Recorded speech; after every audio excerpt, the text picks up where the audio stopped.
Feeling a little down? What if I told you the cure is as simple as biting into a gooey grilled cheese sandwich, or a creamy bowl of mac and cheese, or maybe a slice of cheesy, melty pizza? Let's face it, cheese isn't just food, it's comfort on a plate. But have you ever wondered what makes cheese so soothing to eat? Is it something they add? Is it because of the texture? Let's peel back the answer to this, and much more in this video, about how one of the most consumed cheeses in the world is made: cheddar. Among the many nutrients found in cheese, one's a protein called casein. When consumed, it breaks down into casomorphins, an amino acid that stimulates the brain's pleasure receptors. But what makes cheese so desirable may also have to do with our shared ancestry. You see, cheese making has been around since forever. As much as 8,000 years ago, it was egulate forming clumps. Rather than throwing it away though, the farmers realized that the globs could be consumed as a meal. Besides being preservable and packed with essential nutrients, cheese had the added advantage of having less lactose than milk, a sugar that was difficult to process for many ancient stomachs and still poses a threat to some modern stomachs to this day. From there on out, cheese making spread throughout the world. Cultures from all over introduced a little twist to the process, producing their own varieties. The nomadic Mongolians made cheese from yak's milk. Naming it Giuslad, the Egyptians preferred something a little more traditional: cottage cheese derived from goat's milk. Over in Southeast Asia, milk was left to dry after coagulating it with food acids such as lemon juice or yogurt, which led to the invention of paneer. Cheddar cheese, as it came to be known, was produced around the village of consumer base, previously unheard of. Being the first cheese to be mass-produced had its advantages. Cheddar became so popular that it's still one of the most consumed cheeses in the world, second only to mozzarella. But what is it that goes into making cheddar? The process begins with selecting high-quality milk, typically from cows, although goat or sheep milk can also be used in some variations. The choice of milk significantly influences the final flavor and texture of the cheese. Milking has also become less cumbersome over the years, with newer farms using robotic milkers to speed up the process. Before it's moved in tanks to be taken to the factory, the milk is tested for freshness and purity. After the milk arrives at the factory, it's purified. You see, milk is riddled with all sorts of bacteria, and so most commercially produced cheddar. Once the milk is ready, starter cultures are introduced. There are specific strains of lactic acid bacteria that convert lactose or milk sugar into lactic acid. This step serves multiple purposes. One of them is flavor development. The bacteria produces compounds that contribute to the cheddar's tangy taste. Acidification also helps in the coagulation process by altering the milk's pH, and so it's during acidification that the signature profile of the cheese begins to develop. The milk is left to ferment for a specific period, during which the acidity levels rise, preparing it for the next stage. The acidified milk is then coagulated using an enzyme called rennet. Rennet can be derived from animal sources, traditionally from calf stomachs, or produced synthetically or microbially for vegetarian-friendly cheese. Rennet works by breaking down casein proteins in the milk. Did and stirred. This step, known as scalding, serves several important purposes. He encourages the curds to release more whey, effectively reducing their moisture content. This process is crucial for achieving the desired consistency and firmness in the final cheese. Stirring during scalding ensures that the curds don't clump together and maintain a uniform texture throughout. This even distribution is key to producing high-quality cheddar. Additionally, the temperature and duration of heating are carefully controlled. Higher temperatures lead to firmer curds, which ultimately result in a denser and firmer cheese.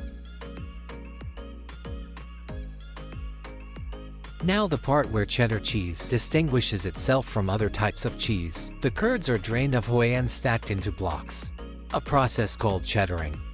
These blocks are flipped and restacked multiple times over several hours. Why cheddaring? It helps expel additional whey, Creating a dense salt is added to the milk curds, and this step serves multiple important functions. It enhances the flavor of the cheese, making it more palatable and rich. Additionally, salt acts as a preservative by inhibiting the growth of unwanted bacteria, ensuring the cheese remains safe to eat during aging and storage. Another crucial role of salt is drying out any remaining moisture from the curds.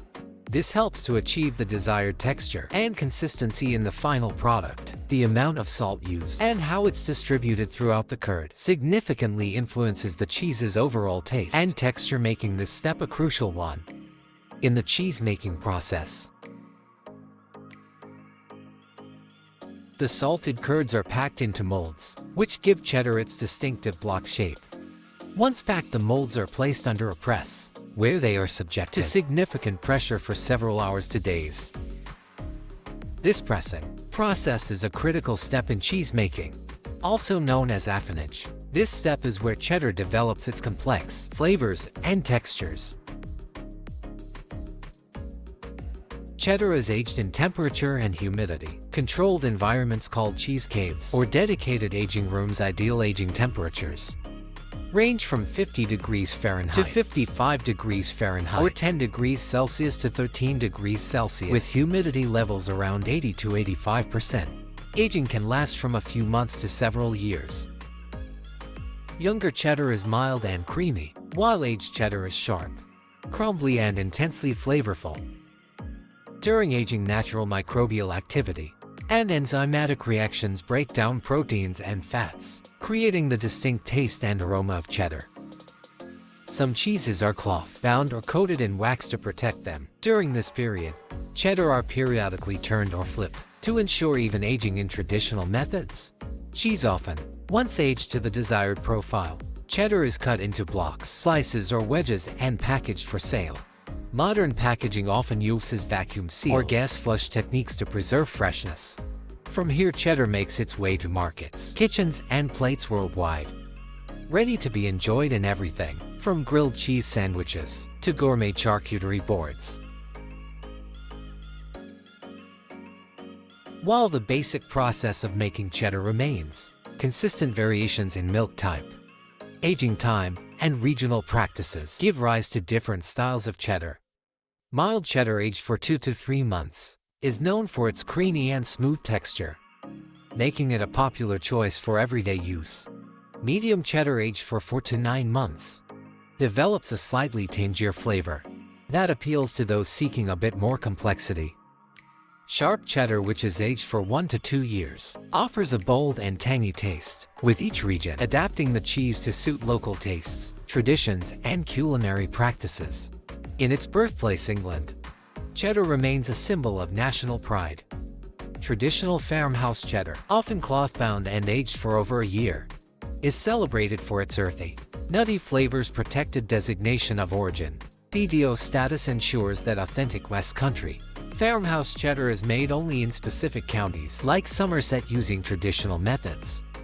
English cheddar is commonly enjoyed in ploughmen's lunches, alongside pickles, crusty bread, and a pint of ale. Appearing deeply rooted in the country's culinary heritage. In the United States, cheddar has evolved into a staple ingredient in American cuisine. American-made cheddar tends to be milder and creamier, with large-scale production methods catering to the country's diverse palate. It is widely used in fast food, particularly in cheeseburgers, nachos, and fries, and topped with rich gravy, creating a savory indulgence that showcases the cheese's melting qualities. In Australia and New Zealand, cheddar has become a widely produced and consumed cheese, favored for its versatility and affordability. Local variations tend to be milder and creamier, catering to a wide range of uses, from snacking to cooking. Both countries export significant quantities of cheddar, contributing to its global availability. Cheddar's influence has also extended to Europe, where it is integrated into a variety of cuisines. In France, cheddar is used in fusion dishes that combine French culinary techniques with international flavors. In Scandinavian countries, cheddar is a popular choice for sandwiches and breakfast spreads. The cheese's adaptability allows it to blend seamlessly into diverse culinary traditions. Even in Asia, where dairy consumption has historically been limited, cheddar is gaining popularity by adopting practices that reduce water usage and minimize methane emissions. These efforts not only lessen the environmental footprint of cheese production, but also promote a more responsible approach to farming. Animal welfare is another key consideration in modern cheddar production. Ethical dairy farming ensures that cows are treated humanely, providing them with adequate grazing areas and proper care. This focus on animal well-being contributes to higher quality milk and ultimately better cheese. Waste reduction is also an integral part of the process. Whey, a byproduct of cheese making, is often repurposed into protein powders, animal feed, or even fermented beverages.